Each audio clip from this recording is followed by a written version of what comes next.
The laziness that the Bible denounces is not simply the act of resting, but the deadly habit of avoiding what God has asked you to do. In Jesus' time, no one could afford to stop.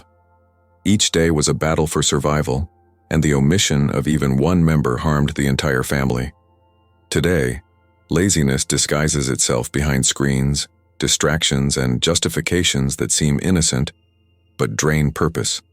The heart settles, the mind surrenders, and the soul falls asleep. And it is precisely in this silence that the most dangerous sin takes root. In the first century, fishermen worked at dawn, farmers faced intense sun, and scribes copied sacred texts with almost sacred precision. Omission was seen as a threat because life was collective. When Jesus told parables about negligent servants, the people immediately understood the weight of that message. But today, this negligence doesn't seem so serious, and that's why it infiltrates so easily. Modern laziness doesn't sound like sin, it sounds like tiredness. And that's how it wins.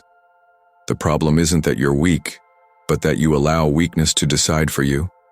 Biblical laziness destroys not by shouting, but by convincing you not to move. And while you wait for the right moment, your spiritual life slowly deteriorates. Opportunities pass like ships that never return to port. The gift remains buried, the calling is suspended, and the heart loses its shine. Laziness kills purpose without using a single weapon. It simply prevents you from going. What makes this sin so dangerous is precisely its subtlety. It doesn't confront, it doesn't pressure, it doesn't scandalize. It simply whispers, later. And that later transforms days into weeks, weeks into months, and months into years. When you realize it, what God wanted to build through you has been left behind like an abandoned city. In the first century, this delay could cost an entire harvest. Today, it can cost your spiritual life. Therefore, understanding biblical laziness is essential for anyone who takes God seriously. It's not simply a bad habit. It's a state of mind that derails destinies, interrupts processes, and prevents miracles. And throughout this video, we will reveal how it is born, how it grows, and how it is overcome. It's a direct confrontation with what weakens you from within, but which can be transformed if you see the truth clearly. Get ready. This is one of the most subtle sins in the Bible, but also one of the most devastating. In the Bible, laziness is called acedia, a profound spiritual apathy where a person loses interest in the things of God. It is not merely a lack of physical movement, but an emptying of the soul. Desert monks in the 4th century identified this evil as the noonday demon, which attacked when the heat was strongest and motivation waned. It was the temptation to give up, to abandon prayer, to abandon vigilance. A surrender that begins small but consumes everything. Sloth becomes dangerous because it strikes the heart before it strikes the body. The person continues functioning, but without inner life. They do the bare minimum, but no longer with devotion. They accomplish tasks, but avoid what requires faith, discipline, and commitment. It's like the servant who received a talent and buried it in the ground. He didn't run away. He didn't sin outwardly. He simply didn't do what he needed to do. This omission is the core of biblical sloth. In the modern world, this sin manifests as procrastination, discouragement, emotional apathy, lack of initiative, and avoidance of spiritual responsibility. Tasks pile up, decisions are postponed, and the spirit becomes weary for no reason. This did not exist in the 1st century in the same way, but the principle was the same. A heart that loses its fire becomes vulnerable. When zeal disappears, life becomes disorganized from within. That's why Proverbs speaks so much about the sluggard. It's not about someone lying around all day, but someone who always finds a reason not to do what they were called to do. The sluggard says, "There's a lion outside." That is, there's always an excuse. In the context of the 1st century, this was seen as dishonorable because it implied abandoning one's duty to the community. Today, it implies abandoning one's duty to God and to oneself. Biblical laziness is the disconnect between calling and action. It's life frozen in what it should have been. And when this stagnation persists, the heart becomes confused, faith weakens, and the soul gets used to surviving without purpose. But God never called anyone to merely survive. He called them to move forward. Therefore, understanding the nature of sloth is the first step to overcoming it. Now let's delve into how it functioned in Jesus' day. In Jesus' day, life was marked by an intense rhythm. Fishermen cast their nets before dawn, farmers faced the harshness of the stony soil, and women walked long distances just to fetch water. Nothing in the routine allowed for the luxury of stagnation. A family that stopped working risked starvation, and this made laziness not only a personal mistake, but a collective threat. The concept of laziness in that culture was linked to responsibility. Everyone had an essential role, from planting to protecting the home. If a farmer neglected a day of care, an entire plague could destroy the harvest. If a fisherman delayed going out to sea, the community would be without food. This explains why Jesus used so many stories about diligent servants. The people understood the weight of that. The famous parable of the talents perfectly illustrates how a mission was viewed in the first century. The servant who buries the talent does not commit an act of sin. He simply does not do what he should have done. In that context, this gesture sounded absurdly irresponsible. Burying something valuable was like abandoning the mission. And in a way, that's how laziness works even today, erasing possibilities before they even begin.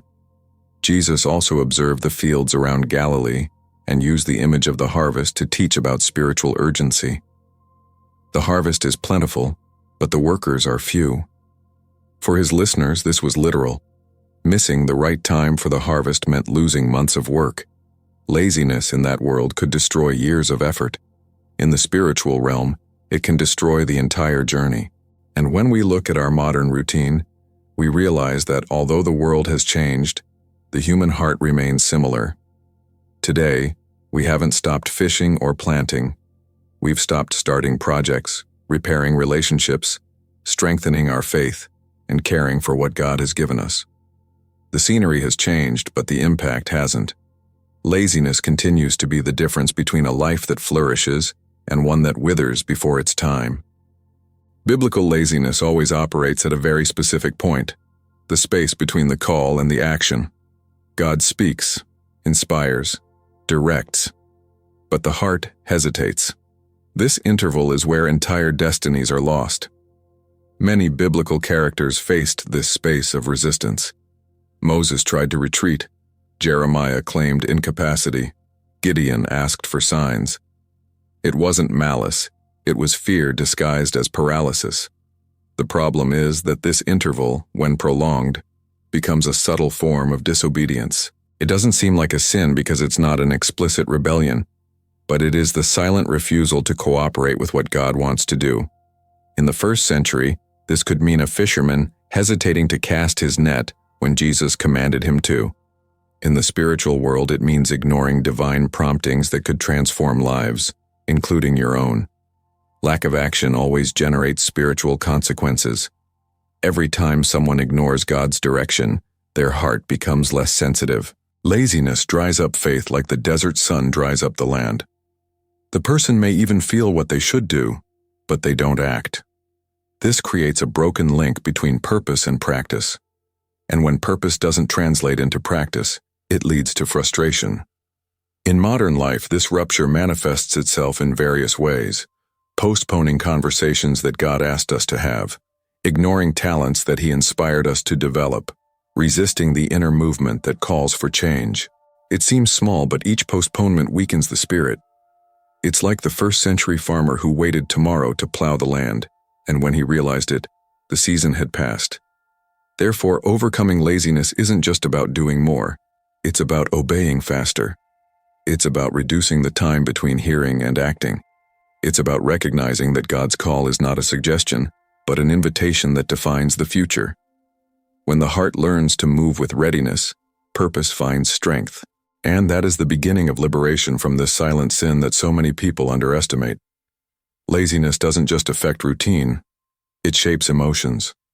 When someone stops acting, their heart begins to feel the weight of their own stagnation. A destructive cycle emerges. First, the person stops. Then comes guilt. This guilt generates more paralysis, and paralysis increases the feeling of inadequacy. In the first century, this cycle was visible in servants who feared disappointing their masters. Fear immobilized them even more. On a spiritual level, this process is even deeper. Acedia generates an inner emptiness that no amount of rest can fill. The person feels tired, even without having done anything. This emotional fatigue is a sign that something is disconnected between purpose and practice. In desert monks, this manifested as a mental weight that tried to distance them from prayer. Today, it manifests as anxiety without cause. Emotional laziness creates the feeling that nothing is worth the effort. This blurred vision transforms into discouragement, which soon turns into giving up. In the first century, disciples who lost focus became vulnerable to doubts and fears. The same thing happens today. When the heart stops, the imagination makes everything worse. Tasks seem like mountains and the days become too long. The person feels like they are wasting their own life as it passes by. This inner state opens dangerous doors. A paralyzed heart begins to flee from everything that demands responsibility, and this flight only intensifies suffering. Anxiety grows, sadness deepens, and the soul loses vigor. For the ancients, acedia was like a spiritual fever that weakened man from within.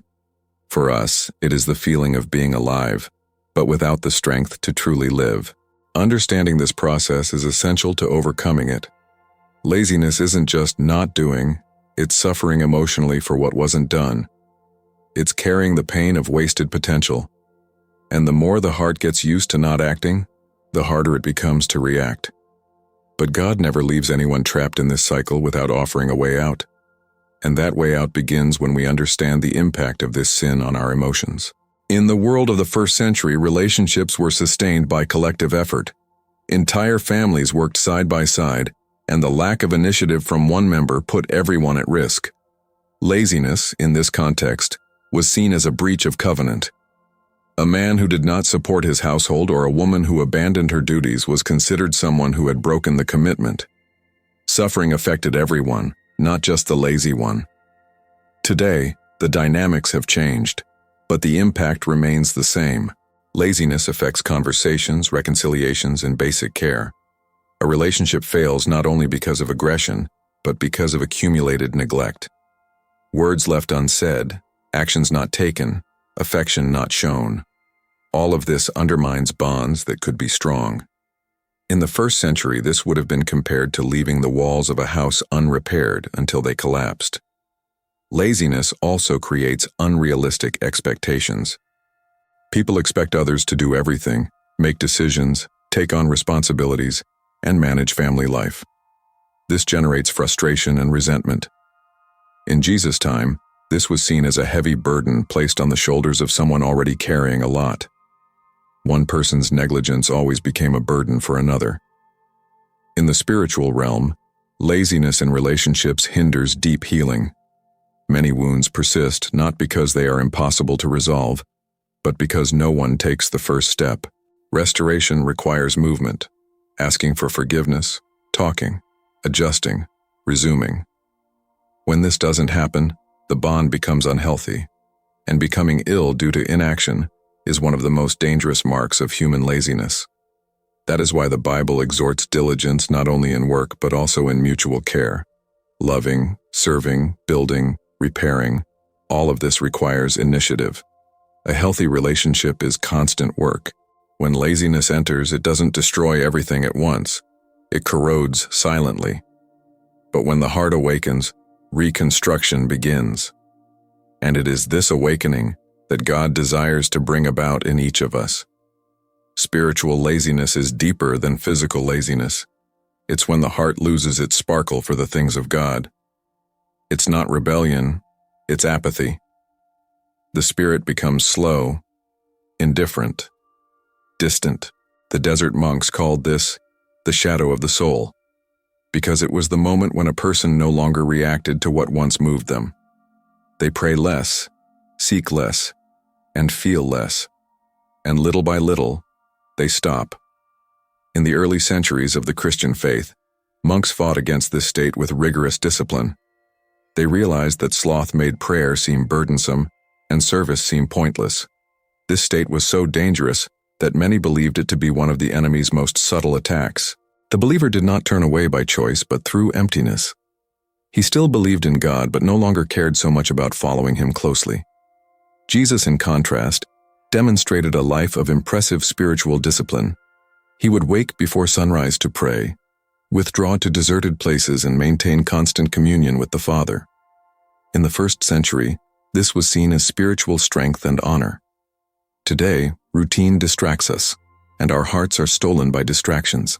The problem is not having too much to do, it's having too little zeal for what matters. Spiritual laziness makes a Christian vulnerable. A heart that does not watch does not discern. A spirit that is not nourished weakens. And when faith becomes automatic, a person begins to live by impulse and not by God's direction. That is why Jesus warned his disciples, "Watch and pray." It wasn't about avoiding physical sleep, but about keeping the spirit awake amidst life's pressures. When spiritual laziness sets in, a person ceases to respond to God's touch. He calls, but they don't move. He corrects, but they don't adjust. He inspires, but they don't obey. This distancing doesn't happen in a day. It's gradual, silent, and almost imperceptible. But when we perceive this distance, there is still hope. God always rekindles the heart, willing to return. And it is this awakening that transforms destinies. The Bible not only denounces laziness, it offers clear ways to overcome it. The first of these is discipline, not a heavy discipline, but a simple consistency.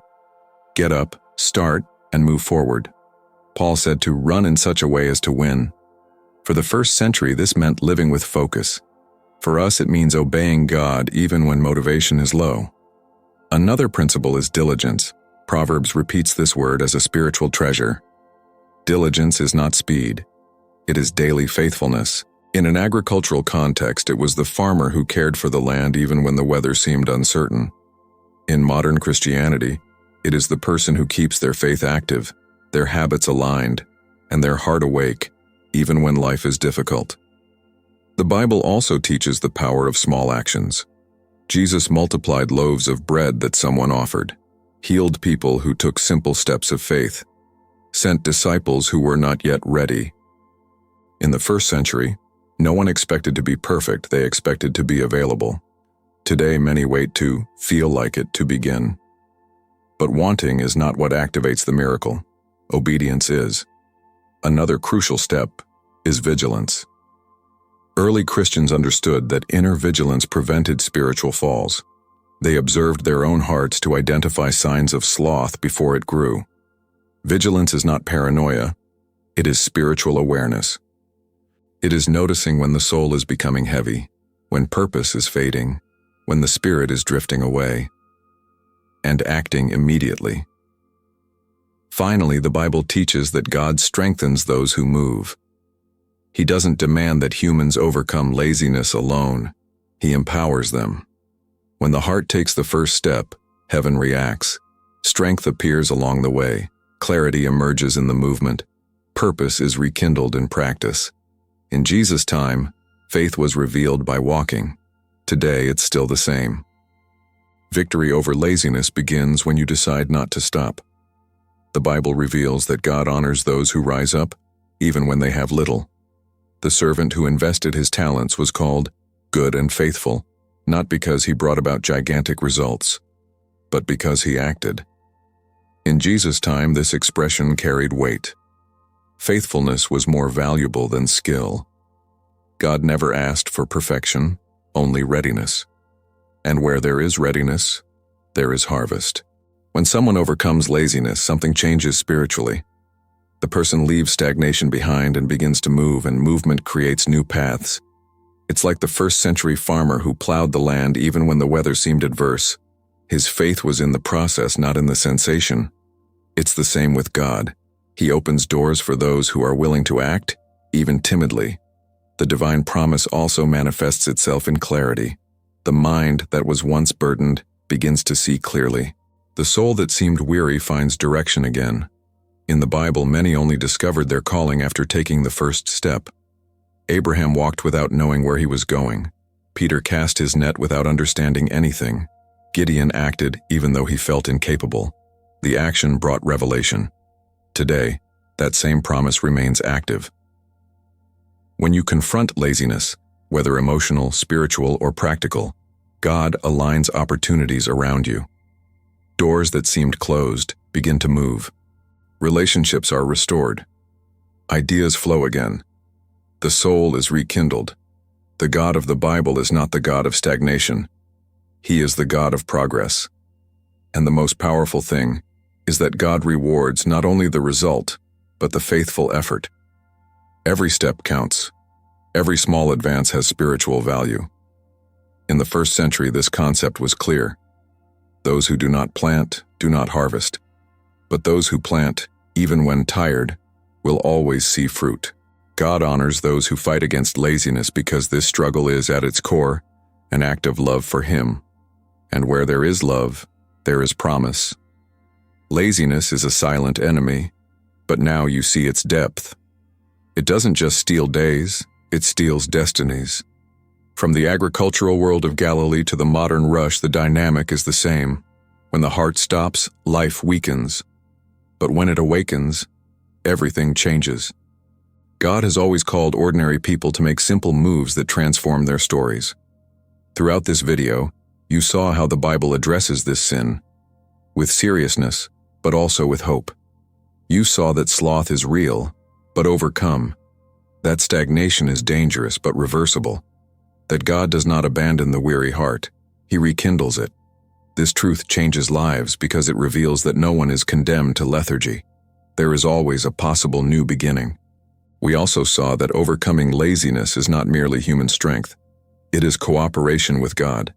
He gives the call, inspires the step, strengthens the movement, and honors faithfulness. It has been this way since the first century, when ordinary men and women carried the kingdom with simple courage. Today you continue this same story. Nothing that God has planned for you is lost, only dormant. And He wants to awaken it. And that's exactly why this channel exists, to open your spiritual eyes with historical depth and real-world application. Here, each video is designed to help you understand the Bible like no one has ever explained it to you before, with truth, context, and practical application.